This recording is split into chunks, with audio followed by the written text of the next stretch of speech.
Aloha and welcome to Finnegan's 411. Today we're going to be talking about the Furlough Fridays and the whole negotiations between the governor and the HSTA/BOE/DOE, and more in particular to essential and non-essential workers. Now you have to realize that I'm very passionate about wanting to see education reform, and when we're talking about education reform, we can't just keep on throwing dollars at this big beast that keeps on eating our tax dollars, and we can't keep on raising our tax dollars to make sure that everything in education is just status quo. So I'm focusing my energies today on the essential and the non-essential worker, and the better wording to use, even though that's the wording that we use in the Furlough Friday debate right now, is critical and non-critical teachers and principals or anyone who works in education. What the governor wants is the governor wants to do a essential and non-essential worker, and the ones who are essential to bringing the kids back to school, those are the ones that on that Furlough Friday she wants to bring back to make sure that these kids get their education all year long and reinstate those Furlough Fridays. What the HSTA, DOE, and BOE wants is they want to make sure that everybody in education comes back. So who are we talking about?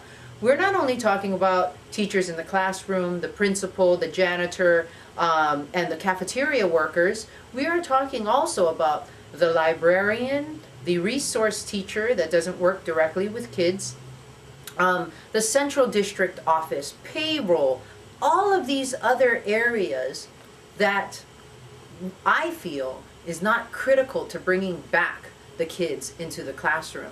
The difference is $1 million per day. So if we reinstate another 15 days, that's another $15 million that we're going to have to spend to bring back everyone versus bringing back the what is called essential worker, so that our kids, whether they're special ed or regular ed, get the kind of education that they deserve during that one day. Well, what the HSTA says is we should bring back everybody. Everybody's essential. Not when you're saying that we have to raise tax dollars to bring them back.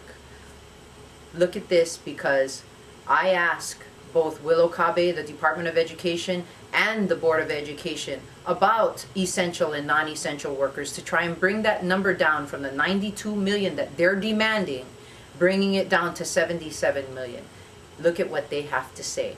And remember one thing, there is a difference between essential and the non-essential workers, and despite what you find on the video clip attached, the Department of Education gave to the governor's office a list of non-essential and essential workers for the governor to review. It is the Department of Education's list, and that's how the governor came up with this idea of essential and non-essential workers. So thank you so much for joining me for Finnegan's 411, and enjoy this clip. I took a look at what I read from the newspapers and tried to compare the two proposals, the one that the governor had put forth as well as the one that was agreed upon by the HSTA, BOE, and DOE, and wanted to find out from you, because there are parts on both sides that I can agree with. The type of worker that would be covered in the agreements, the governor proposed essential workers, and the HSTA, BOE, DOE proposal are all DOE workers. That means anyone in the Department of Education will come back, no matter what part they play in Department of Education. Yes. And being that we are looking at approximately, when I figured out the numbers, it was approximately an additional $1 million per day in difference between bringing back essential and non-essential workers. Could you let me know, like, what are some of these non-essential workers? I think, Representative, that's a question you need to ask Linda Smith, because they're the ones that prepared those numbers, not us. Okay. Well, would you consider... And we don't have a definition of essential and non-essential workers. Okay. Would you consider someone who is working in payroll a non-essential or essential worker? for 1 day out of every 3 weeks? I can't answer that question because I haven't thought about it, but I'll give you my own personal opinion in this fashion. If 20,000 paychecks are dependent on people in payroll office, I think they're going to be pretty important. But the paychecks of all the rest of the department workers in DAGs also have furloughs, and they're getting paid. You asked for my opinion, so. Okay. HSTA, the difference between some of your members that might be considered essential and non-essential, there are teachers that, my understanding from talking to other teachers, there are teachers that don't work with kids directly. Do those teachers need to be included in the agreement as essential? Yes, we believe that all the teachers in the education are essential. Where they give support to their constituents. I mean, the librarian, and I think according to the governor, may not be essential, but we believe in a librarian is essential.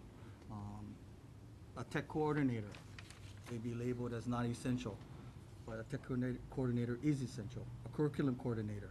They might not have students in their classroom, but they provide assistance for the teachers. So are you saying that a tech coordinator, if they call in sick, you have to go ahead and call somebody from the private sector to come in and fill their position? The school could do that. No, do they do that now? I don't know. I cannot speak for every school, but they could do that if it was necessary for them to get on board with that. Could I have DOE join in on the table, please? Because I'd like to know if the schools actually do that with either tech or librarians, if you call in a replacement for your librarian if they're sick.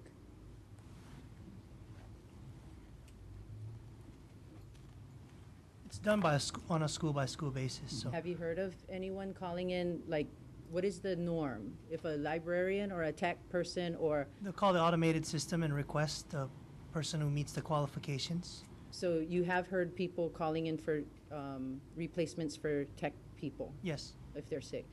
What about if the deputy, the district superintendent is sick? Does she get called, is there a replacement for her? No. We do arrange for coverage, though, if somebody's not there. Okay, Sorry, And- sit down. yeah, sorry Excuse me. about No, that. That was gonna be quick. Because this is $1 million difference that we're talking about, $1 million that we here on the Finance Committee is having a really hard time just picking up and finding. My understanding is if they are essential and non-essential, then the non-essential would still be on whatever furlough agreement that they're already committed to, right? So it would be equivalent to 8% in a furlough cut, I guess, a furlough pay cut. Is that what you understand that to Well, be? I think that we use that term essential, non-essential loosely, and I think I want to just make a comment that that term was not a term that we invented. So that's another party's interpretation of what they believe to be important and not important. Okay. I believe that if an employee is essential from Monday to Thursday, they're essential on Friday. And if there's any kind of work related issues about that, then that's the department need to make them only work on 4 days a week. But I believe that all of the members are essential.